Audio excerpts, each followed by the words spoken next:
55. Can't get my It's hands hard. rolling. Yeah, it's hard to mess up the hands like that. But yeah, episode 55, another fun-filled week of all sorts of things going on. And so, what do we have this week? Oh wow, a lot of X topics. I'm just gonna group everything into like X topics. Yeah, Elon giving the big Doge. I'm gonna call it Dodge because it's so dodgy. Giving the big dodgy interview, I guess that's what we'll call it on Fox News. So we'll touch a bit on that because all of Twitter is blowing up on it. And then, oh yeah, the other thing, of course, Elon's favorite person, Sam Altman, and OpenAI release major release regarding its image generation capabilities. So that's kind of been blowing up. So I thought it'd be interesting just to touch on that a little bit. And we'll, as per usual, we'll see where the conversation takes us and what else we talk about. So there you go. So first story here, X.AI has acquired X. So Elon's company has acquired Elon's company is another way to say this. But basically they announced that X.AI, which is Elon Musk's AI division or AI company, acquired X.com, which is the former company Twitter, aka Twitter, in an all stock transaction. And with this transaction, they acquired X for 33 billion in stock, which is less than what Elon acquired Twitter for 2 years ago, which was 45 billion. So it's actually, less valuation, which makes sense. But with this transaction, XAI is valued at 80 billion, X is valued at 33 billion, but they are one company intertwined, going to commingle. But essentially, this is Elon's AI super company app. And this will allow them to kind of leverage Twitter or X to grow their AI product more and other things. So personally, I like the move because this allows Elon Musk to maybe channel, combine focuses, right? Like one of the things with him being involved with the government now is he's publicly stated that it's really challenging to manage all of his companies. And so consolidating too is a step forward in getting better at that management. But I also think that it's a signal to the world that they want to be serious about competing with OpenAI. So I think the whole eye roll thing though is just that, Elon's acquiring himself essentially. So yeah. Yeah, I wonder how the XAI investors felt about this. Wait, it's all these companies like Boring, Oh, boring. SpaceX, as for Tesla, some part of it. Okay. I mean, okay, so from just a purely business point of view, it makes sense, but I mean, they were both owned by Elon anyways, and so like Grok, it's been almost fully integrated. Well, not fully. I mean, in my mind, it's pretty integrated with Twitter already. What I actually find the cool feature is like if you at Grok and ask it a question, it'll reply directly into your tweets.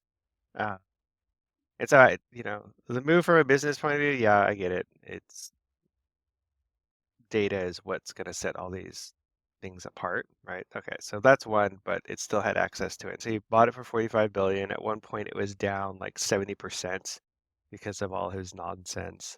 And now magically, it's worth 33 billion, which nobody knows how they decided to value it at that. Which sounds like the only reason it's 33 is because it's 12 billion in debt, according to like some of the articles I read, right? So it's like I purchased it at 45, it's got 12 billion in debt, so it must be worth 33 Yeah. billion. We all know that's not how valuation works. So the way I read it as it's Elon writing it off, right? Selling it at a loss, and then XAI is, it'll buy it at whatever this max, like the full valuation, and if it turns out well, great. If it doesn't, then it's again written off. Tax And savings. tax savings, right? Which again, XAI is Elon's company, so he's basically double dipping, Yeah. right? I guess that's just my like pessimistic view, just because of all the things that Elon's doing and all the things that have just kind of come to light. Oh, and also I haven't looked at like how the ownership spread, right? but technically it gives Elon a bigger share of XAI, Mm. right? So he had more It's an stock. it's an all share transaction, right? So he gets way more XAI shares, so he has a bigger stake in it now. And so that's why I Mhm. was like, how did the investors approve it? Or like, well, I guess they don't have a say, right? But pretty sure they're not feeling great about it. Well, I'm seeing this other article from, I guess, well, it says he owns 54% of XAI. Yeah, I don't know how all this article is. This is like a real time thing, though. yeah. Um, so again, without knowing like the full financials, right? All I can say is like, all right, so it's worth it 80 billion, 33 billion of that, or 45 billion of that. It's just like, right? He's just got way more shares of XAI, which I don't Yeah. know if he's trying to avoid what happened with OpenAI, right? He got squeezed out, or he chose to get squeezed out. So now Yeah, possibly. he's doubling down. Anyways, Yeah. But business standpoint, yes, agree. It's probably a good move, even though they already had that connection. But I feel like, oh, this is the parallel everybody's drawing. It's similar to how when Tesla acquired Solar City, it was to bail out his brother, yeah, right? yeah, And Solar City's been a drag on Tesla forever. It's kind of gotten better, the energy portion of it. Well, the battery portion, right? Not the solar portion. And so it seems like the same thing he did with Solar City is basically bailed out his brother. Tesla took a huge loss out of it, right? yeah. Yeah. Yeah. No, I mean, totally like bailouts, tax loopholes, all that stuff is at play here. Did they really need to merge the two companies? Maybe not. Yeah. So yeah, all these kind of speculations on things are right, and so it's like yeah, eye rolling and things that the wealthy have power over. Yeah. $12 billion in tax savings to whatever his income was last year is going to be huge. Yeah. But let's continue on talking about Elon Musk. And I brought this up. I wanted to have a little conversation about DOJ, Yeah. Department of Government Efficiency. Yeah. I don't know. I was watching this interview that they recently did, and keep in mind it was on Fox News. So we all know Fox News is biased towards a certain side, It doesn't even biased feel towards biased. the right. Doesn't even feel biased at this point. It's just like they are a propaganda arm, to be Sure, frank. As they say, CNN is a propaganda arm of the left. totally. Fox News is definitely a propaganda arm of MAGA. Yeah. However, they say what they say, and then there isn't any editing in that. And what I mean by that is the people who are being interviewed. So there's this interview on Fox News with the Doge key people. So Elon Musk, and he had about 8 other guys with him, primarily white. There was one Asian, he was the engineer, which is very stereotypical. Maybe I'll cut this part off, get a little bit down a track of labeling and stereotyping. Anyways, so it was an interview with Elon Musk and some key people from Doge, about 8 other guys with him. And they're being interviewed on just what's going on with Department of Government Efficiency, some questions from, that were rose up in Twitter. And it got me thinking, I think like part of what's going on right now is a backlash against Elon Musk, which is rightfully so, in my opinion, because he is aligning himself with whom, at least half the country thinks is a certain person. Donald Trump is a certain person that many of us don't feel is a good person. And Elon Musk has said a bunch of things also that are pretty, just push people away. At the same time, with the whole Department of Government Efficiency, which is supposed to streamline the government, I've always been somewhat of a advocate for it, meaning I've always felt like government agencies, government offices, and when you have to deal with those things, like Department of Licensing, for example, or the IRS. It's super inefficient. It's always been super inefficient. Government websites, right? And so when this idea came up of streamlining it, making it more like a tech company, I thought it was a good move. And when they were talking to you, they said some interesting things. Now, let's see, exaggerate things, right? Like Elon Musk always exaggerates things. So whatever he says, you need to kind of take it with a grain of salt. But some of the key stats that came up was one, less than 0.5% of people have been let go. So pretty much no one has been let go. Well, now that's a statement that does not need to be made. It's like an exaggeration. No, there's a lot of people that have been let go. However, the government just has so many people that 0.5% is the percentage because of how many people the government are employed by the government. The one thing that they mentioned that is most likely true, however, is this survey they mentioned. They found this survey monkey survey that was asking for feedback on like a national park or something. And it cost $850 million to run that survey. And what they found was that there was no feedback loop. So the people were filling out the survey, but no one was actually reviewing it and doing anything about it.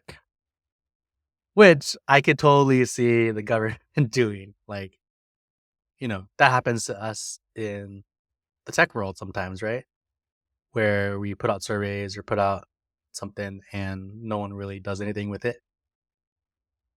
So I could totally see that this is something that's legit, and almost $1 billion to run a survey of taxpayer money that no one is doing with is a great example of something that should be stemmed. Let me just get to these other points and then stop talking since I've talked a lot. But they also said 27 different CIOs, which makes sense, but it's also bloated. 1,400 people dedicated to provisioning laptops and cell phones for people. So that's like, they said this is their only job, but I'm sure this wasn't their only job. 4.6 million credit cards for 3 to 4 million people. So pretty much almost every person has a credit card to use. And we know in the tech world, that's pretty limited to just people who need it, right? And then they talked about just a bunch of other examples. I think it's worth a listen and watch it with a grain of salt, but there were eye-opening examples there. Yeah. I'll pause there, but I wanted to just have a conversation about it because I think it's an interesting conversation. Yeah. Just one point on your survey thing, and I think this is why it feels like Doge doesn't have as much credibility as Elon tries Yeah. right? And so this one did come up. A lot of people were talking about it, and I was looking to see like that. It doesn't make sense. Everybody's like, it doesn't make sense. And it seems like they're misrepresenting the numbers again, right? And so it's like, what is this? So the Interior Department apparently has this consulting group for all the federal agencies, right? And so this 800-ish million for surveys, it doesn't mean they've spent that much, but it's just Mm. a contract they have to do surveys With for SurveyMonkey. all federal agencies, right? And so Yeah. this That's is an the point. example It's of like taking it with a grain of salt, right? right. It's like, but you see, like they're saying, oh, we're saving 130 million. Well, it's like they probably haven't spent that much, right? This is like what the contract is worth over whatever period of time. And so I think this is the problem. He's positioning it as transparent, but the way they're doing the numbers, it's like it's all made up or it's all misrepresented. The Social Security one, I'm going to segue into this, but Social Security, do you remember when he first announced, like, oh, people over 300 years old and children under 12 years old are getting paid Social Security? And it's like, how is this possible? Like, this is total fraud and corruption. But if you actually understood how Social Security works, most likely those children are receiving survivor benefits, Hmm. Yeah.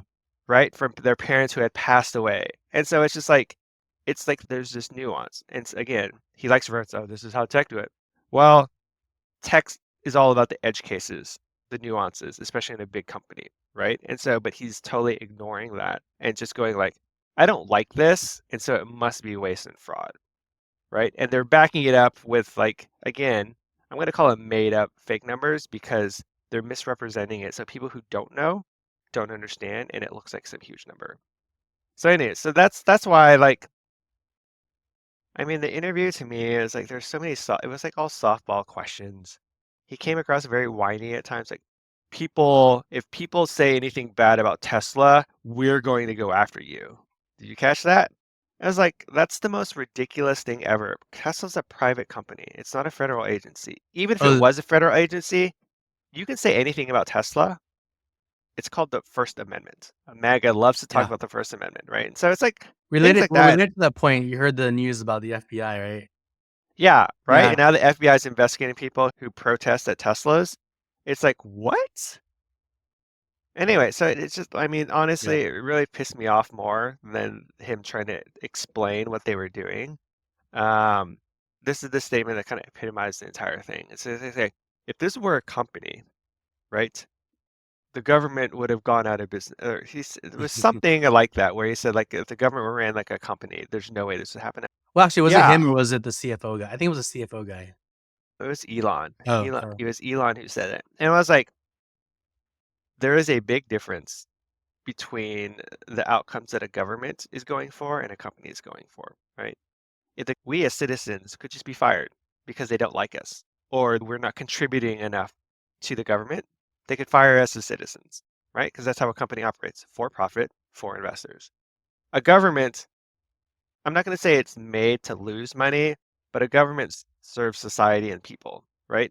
Its purpose is different than what a yeah. company is. And so him saying that kind of shows all the things that I think is wrong with Dodge, right? Is because his point of view does not fit into what the government should be doing. Yeah. Well, I take that comment as, and maybe I'd love to hear your opinion. It's like, I take that comment as more of we're just bleeding money as a country and we're creating more and more debt at an exponential rate. And if we were run a company, like it'd be game over I for the mean, US. That's more of how I take the comment. And I'm curious, like, don't get me wrong. I'm all for, I do have agree. Like the government is probably bloated. There's probably tons of things we could do, right, to be more efficient. But I mean, it's driven by politicians, right? It's because we only have a two-sided party system that causes this, right? And so again, it doesn't address the root cause of why it's like this. On the flip side, I don't know if you've seen it, right? But it's like, okay, so they're cutting all this from a lot of government functions that serve society, right? Yet they are cutting taxes for the 1%. $4 trillion in tax cuts is planned, right?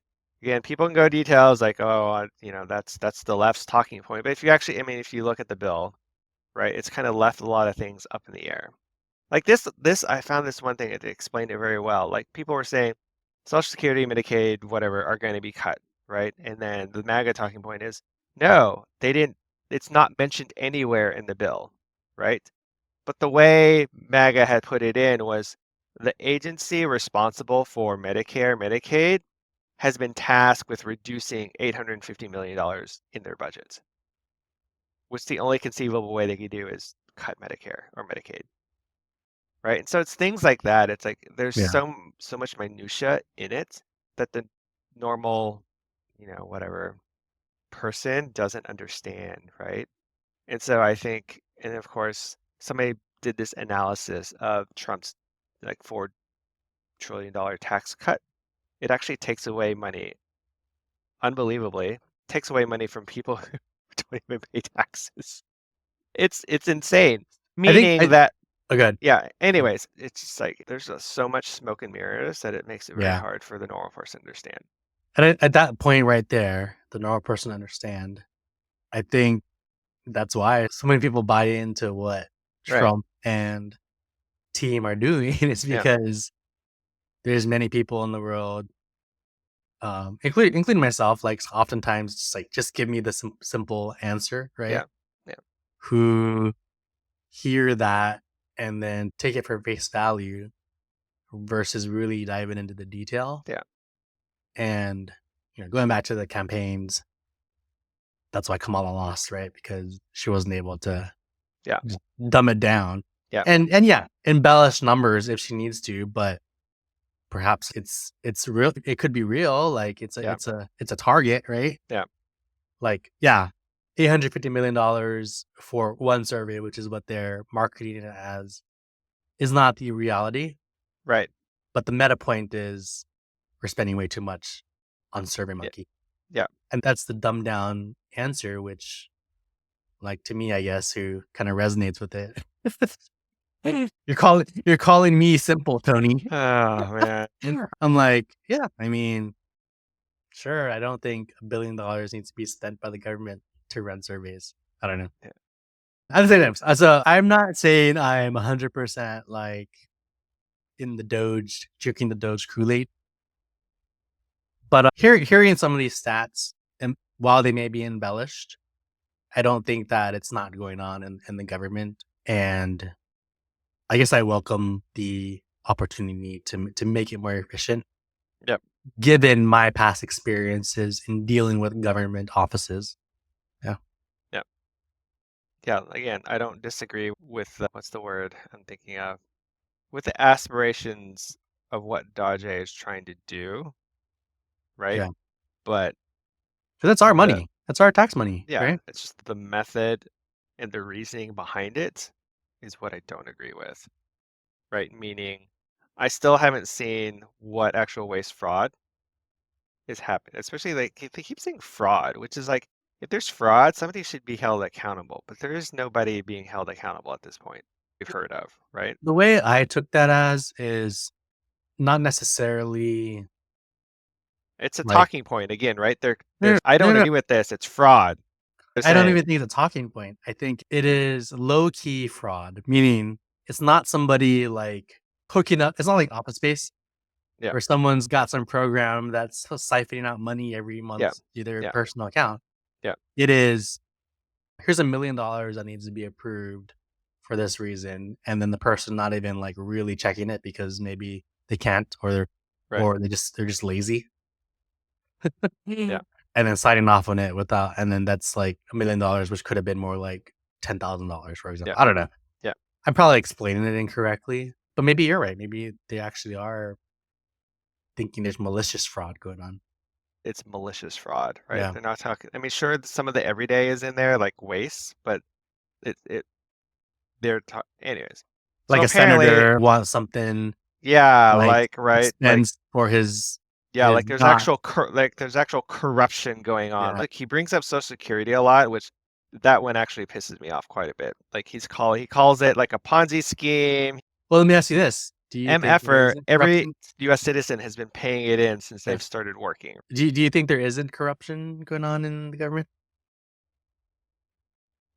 Government overall, I'm sure there's something, Yeah. right? But like Social Security is like there's been audits, there's been like the fraud rate of people getting paid who shouldn't be getting paid is like 0.00 something percent, at least from what I've heard, right? It's just like it's just not there, right? Of all the things you could think about saving, it's not there. And again, Social Security is actual taxpayers' funds, Hmm. right? To call it an entitlement or a Ponzi scheme, it's like again, it's characterizing it as a very negative thing because they don't like it, Yeah. right? But anyways, so the most recent thing is saying it's like Elon apparently says his contract is up in May, or what is going around on the news cycles. Oh, he'd He's be going to done with be, Doge in May. yeah, apparently, or Time to because buy. he's a special executive or whatever, right? Time to buy in We to Tesla. we will see if he actually steps or gets assigned a new position. But it's like the conspiracy theory is like, yeah, he steps away after he's finally done what he's need to do, which is basically all the investigations against all his companies. The people responsible for it Yeah. are all fired and gone, right? He's cut like the things that he doesn't like. Like this is the most ridiculous thing. There's whoever was responsible for, they're gonna rewrite the entire code base for Social Security in a few months is their target. Can Well, I you? mean, that's Elon speak, right?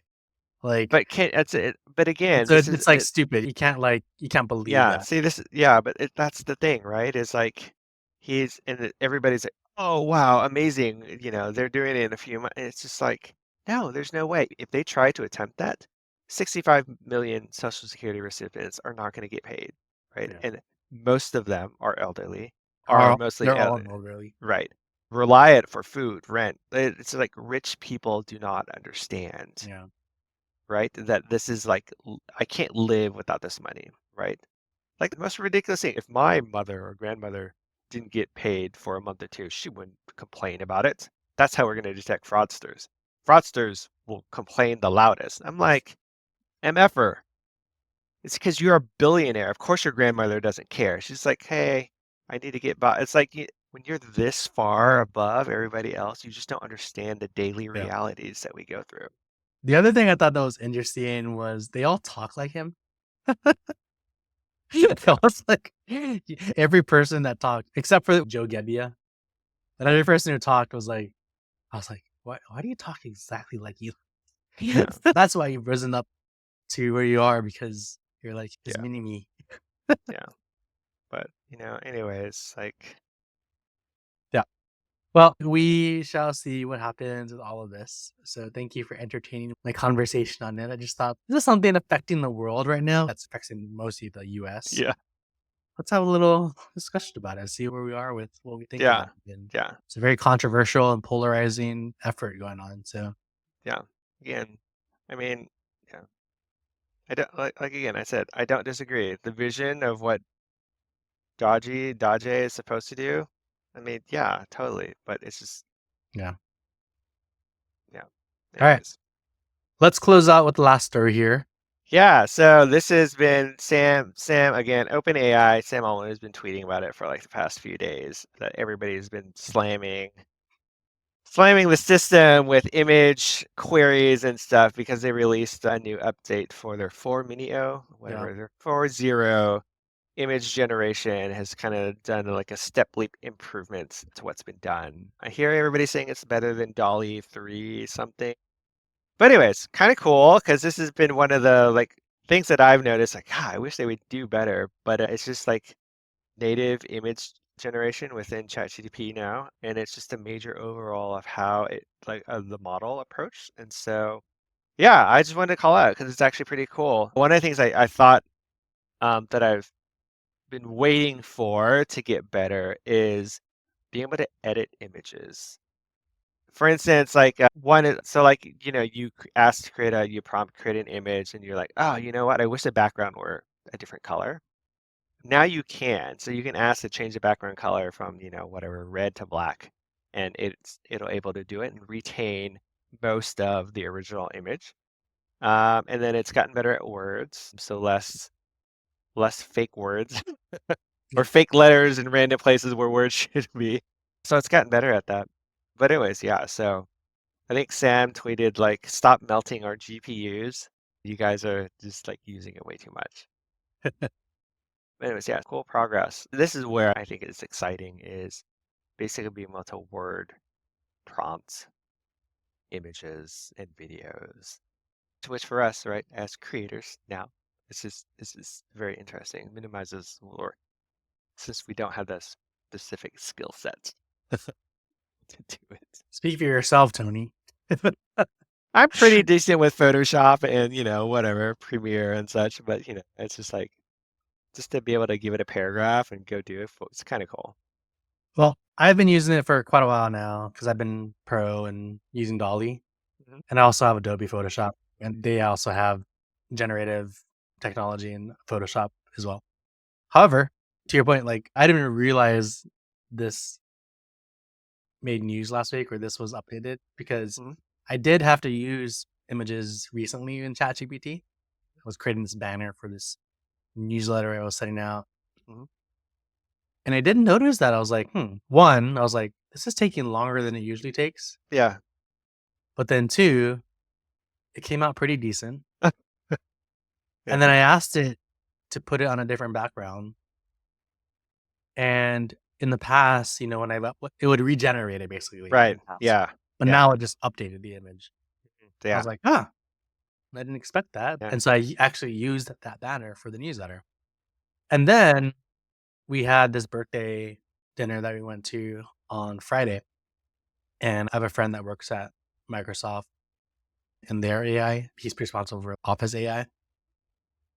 And he kept using ChatGPT to generate images. And I was like, why are you doing this? And so now that you bring up the story, I realized that he was just trying to exercise the new model. Yeah. So yeah, I think for me as a user, clearly that is better. But two, it also takes a lot longer to get an image Yeah. out. Yeah. Like what it used to take probably 10 to 20 seconds. Now it could take 30 seconds to a minute. Right. Yeah. Yeah. But It's you got get a a better lot more to photo. process. Yeah. It's Yeah. got a lot Yeah. more to process.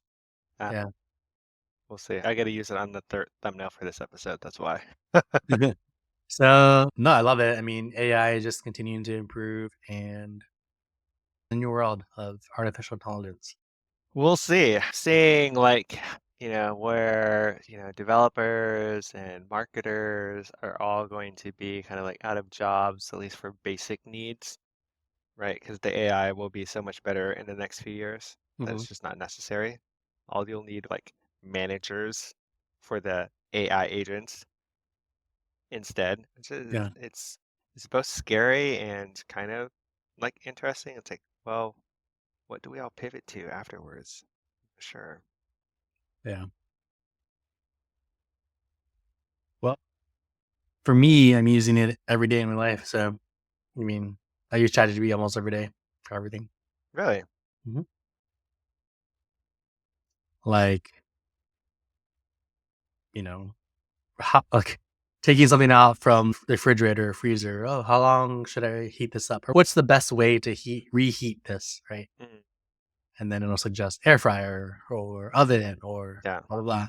So yeah, simple things like that, like asking questions, but then also more complex things like creating specs or like one of the things I recently had to do was give me the top 20, companies that I can actually do some cold outreach to see if they want to sponsor, stuff in our newsletter. So yeah, okay. Research. All right. just wish I had my robot so that I can be like, hey, wake up for me tomorrow morning and then do my You're right. podcast Yeah, recording. have my coffee and stuff ready. Uh, oh yeah, I've seen like some things where like they do like podcasting agents, which I thought was kind of interesting. You just feed it a transcript, right? And they'll do all the voiceover. I thought that might be interesting. It would require having the transcript though. Like, that's the other problem, is 'cause we never have a transcript. Well, we do. It's in the script. Oh man, I mean like ahead. Yeah, okay, yeah. Like I was thinking like Yeah. having to record, but you just come up with the transcript and just let it Yeah. do basically the recording for you, I mean, we could do that with ChatGPT today. We could just say, hey, here are the topics you want to talk about. right? Here's my transcript from the last 5 podcasts. Make it sound like, ooh, that might be cool. That might be a cool episode. All right, I'm All gonna right. write Well, that down. Yeah. we are way over time. So, So much for 20 minutes. Sorry, yeah, listeners. let's close it out. And I was telling you before we started recording, this weekend, spring is officially coming to the Seattle area. It's going to be sunny and hitting the 70s by the weekend. So I'm very excited for that. Okay. Yeah, same here. The weather's been nice down here in Texas. I'm looking to do more outdoor stuff. I need to go shopping for sail shades because I'm gonna get blistering. And build a sandbox. That's a project Oh, I've yeah. used ChatGPT for is how do I build a sandbox? What do I need? Dude, it'll do it. Like, I was using ChatGPT to figure out my dimensions for the fish tank stuff and all that. Oh, Yeah. really? Yeah, Yeah. yeah. But, okay. All right. Well, see you next week, Tony. See ya.